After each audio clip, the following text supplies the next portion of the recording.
This is Tush, and I welcome you to Tushalicious Talk, an Oklahoma City podcast for titillating women, tantalizing conversation. And I thank you in advance for allowing me to be your one-stop shop advocacy connection. Hello, hello, hello. This is Jackie again, nicknamed Tush with Tushalicious Talk. And today I have disability rights advocate Audra Beasley here. And we are going to be talking about accessing restroom access. Yes. Right? Yes. So tell me exactly what you do first. Introduce yourself, please. I am a mother of a child with developmental disabilities. And Max, he's 7 years old, and he was born with spina bifida, hydrocephalus, and Arnold-Chiari malformation, which I know that's a lot. So anyway, it's a severe spinal cord injury. And then he was born, he needed a brain shunt, and the tonsils of his cerebellum are pulled down into his spinal canal, which has caused a lot of medical issues and kind of throwing me into this disability rights journey. And there's been a lot of amazing things happen over the years. But anyway, I'm a disability rights advocate and a mother to three.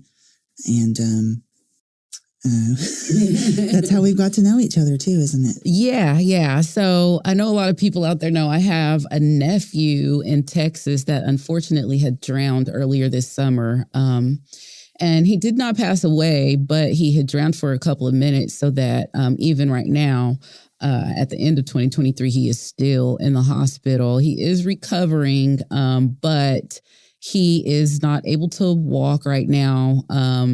His cognitive function is still off. And that is how I ended up, I'm not going to say ended up, but in a personal way versus just we're advocates in Oklahoma City, but on a personal manner, that is how I ended up becoming a little closer with Audra, because the ride, it's a journey. There's so many ups and downs of it. The doctors tell you this, that, and the other, and then what they tell you is not always what happens.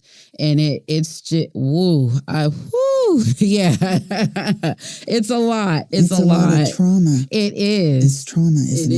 It is. And then trying to balance. I mean, it's like it's not even my son, and then trying to balance my life with it. So I can only imagine as a mother what it's like to be the parent of a disabled child, and then all of the laws that are intact, or not even just the laws, but the accessibility or the lack of accessibility that constantly is at the front of your mind, but it's not at the front of other people's mind, because if they're not going through it, it doesn't have to be. Right. So, yeah, what's your experience with equal restroom rights here in Oklahoma City? Oklahoma City has incredible leadership. When this issue came about of Max not having a place to have private, safe, and appropriate restroom access, I saw early on that he was going to outgrow the baby changing stations, and that I would still need them as his caregiver. I realized that when he was about 2 at the Oklahoma Children's Hospital. And shortly after John Hayes, which he's no longer boss over there, but he went to work right away. The Family Advisory Council went to work right away. And Oklahoma Children's Hospital was the first children's hospital in the state, in the state. But Oklahoma City buildings. So, we built the Oklahoma City Convention Center, and Mayor Holt said, "Hey, y'all come out here and go." And within a day of it being open, I was on the phone with Tom Anderson. He was special projects manager at the time. Mm-hmm. He was real instrumental in bringing the Thunder here and getting them all ready. And anyway, he's since retired, but he introduced me to Keith Wilkinson. He's the ADA coordinator for Oklahoma City. He said, "You know what, Miss Beasley, I've been doing this a whole long time, and I've never once had an issue brought to me like this." He goes, "But now that I see it," he says, "we've got a lot of work to do." And I said, "We do." And he went to work right away. And anyway, I got connected with Scott Wise, and he's over at the Oklahoma City Building Code Commission, mm-hmm. and you got to meet him at that meeting. I did. So he's a very professional, helpful anytime I've ever emailed. And, in fact, I received an email from him on a Sunday that just happened to be my birthday. Mm-hmm. That he was he had thought of something and had just sent me a quick note. And he didn't have to do that. Right. But they saw a need. Everyone was like, this is a very silent societal issue because it has a lot of shame. I refuse to let it have shame. I refuse for my son's normal needs. We are normalizing needs. Mm-hmm, mm-hmm. There is not a shameful thing about his need for help. That's right. Not one bit. Right? So, but there is a lot of shame that people carry, and some people want to keep this private, and that's why you don't see a whole mass of people coming out, because they want to protect the privacy. But all these city leaders, we've got the Oklahoma City Convention Center. How many convention centers around this country have a barrier-free building that have planned for nursing mothers and disabled Americans that require high support needs right across the way from a beautiful park like that? It's a very unique to be able to say across the way from a park that's fully accessible. Every known barrier should be removed in that park, right? Right. And there are leaders in place willing to remove all these barriers. Yeah. And if you're not catching on to the issue that we're talking about, we are talking about specifically changing tables for grown disabled persons, or not even grown, but taller, heavier. Of course, you have the changing tables for infants that can be used, for a smaller person, but the access for disabled teens and adults, if you want to go to a game or you just want to get out in public, period, every building that exists is not adequately equipped with a changing table that is suitable for a teen or an adult that is disabled. Yes. And so that is the issue that we are talking about with the Thunder Building and the Paycom Center, some other there's a lot of buildings. The Civic Center Music Hall. Mm-hmm. When we renovated that building, they were sure to make sure that it had a table. Larry White, the director of the Metropolitan Library System, now not your average Joe's is down at the Metropolitan Library System downtown now, mm-hmm. right? Mm-hmm. So they're servicing this population with employment, right? Mm-hmm. And, anyone could go to work there because there's going to be a table there. Even if it were a disabled individual that still required some help, every library in the Metropolitan Library System, in fact, more, the Pioneer Library and more got its first adult-sized changing table today. Awesome. The city of Moore. I think it's the first. And my friend Brenda Goldsby, have you met her? Mm-mm. Anyway, she advocated for that. Her son needs it. And so do a ton of people in their community. And that opens up the Pioneer Library System and more to say anyone could have a meeting here.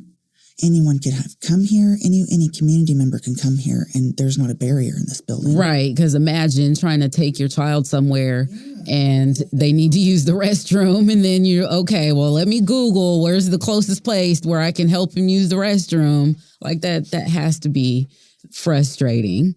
Mm-hmm. And then we had went to this meeting on November the 1st with Scott Weiss, right? Yeah. And so does every school in Oklahoma City have the adequate accessibility? See, I don't know that I could ask for that information. Mm-hmm. I know that, like John Rex Charter, mm-hmm. that was a Maps for Kids project. Okay. It's a 10-year-old building. They have a medical clinic with a medical table. And for Max, it works great because he can slide over and it's at the height of his wheelchair. Okay. And he can, and his teacher's aide, Emily Living, she's amazing. She helps him with every need he has, and it's in a medical room in a clinic. If we were to build that building today, or after we have these new building standards come in, the new elementary school would have a height adjustable universal adult size changing table in one restroom in that building. Cool. To service any child with disabilities coming through that required caregiver assistance. Or any community member. What if someone's there for a basketball game or whatever? Yeah, whatever reason. Yeah, I can definitely imagine that people purposely stay at home because they just don't want to deal with it. Think about all of our loved ones in assisted living centers that don't ever leave. My grandmother had Parkinson's. She stayed at the assisted living center.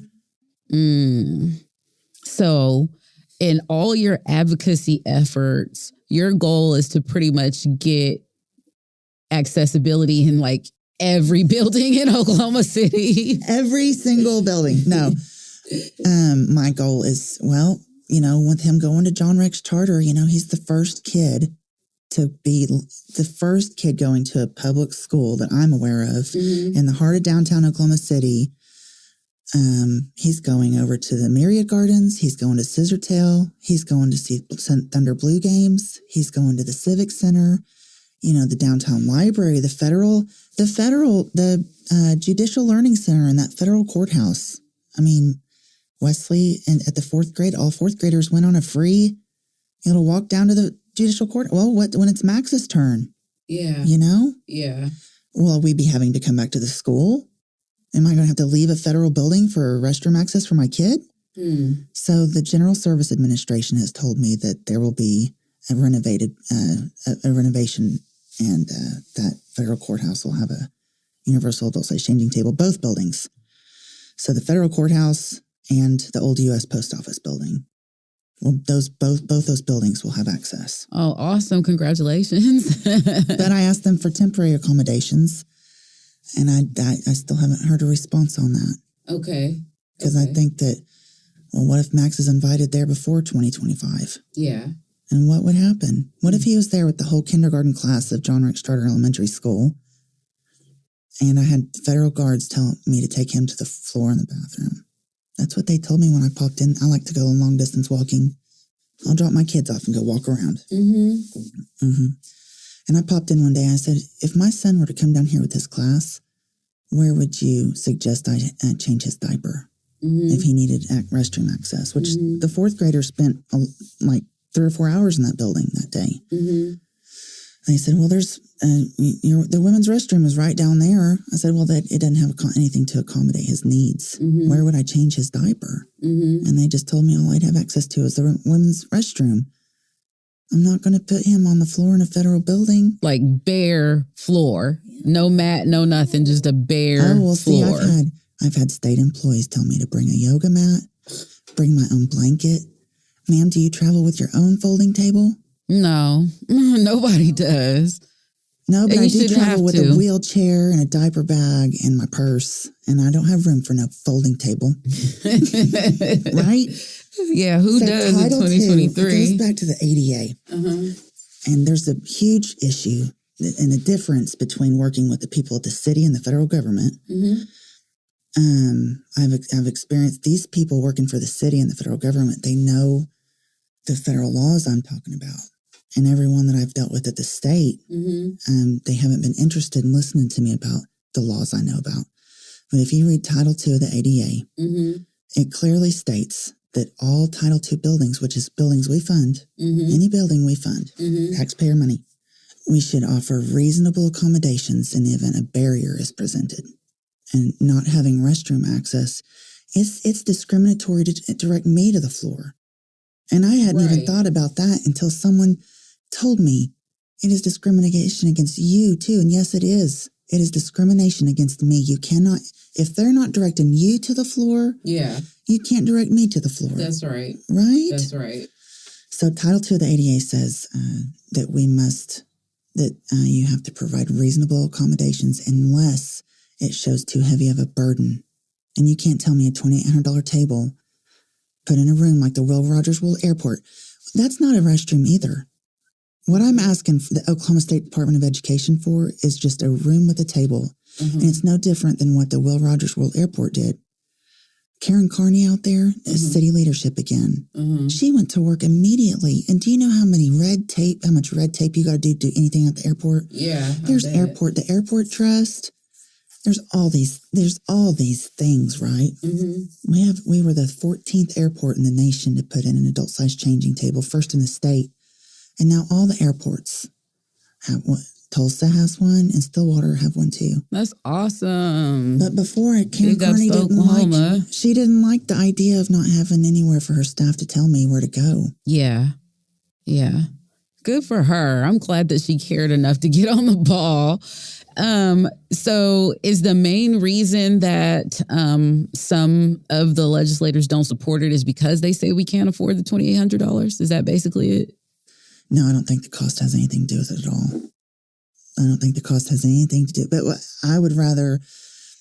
That's just going down a pig trail. Okay, we'll leave that alone. Let's talk about the city and what's the next goal? What's your next goal? Like for park buildings or? Well, I've got to write another code. There's one more. We've got to do this whole process again because it couldn't be added into this current code revision or whatever proposal because city parks and buildings are two separate under different.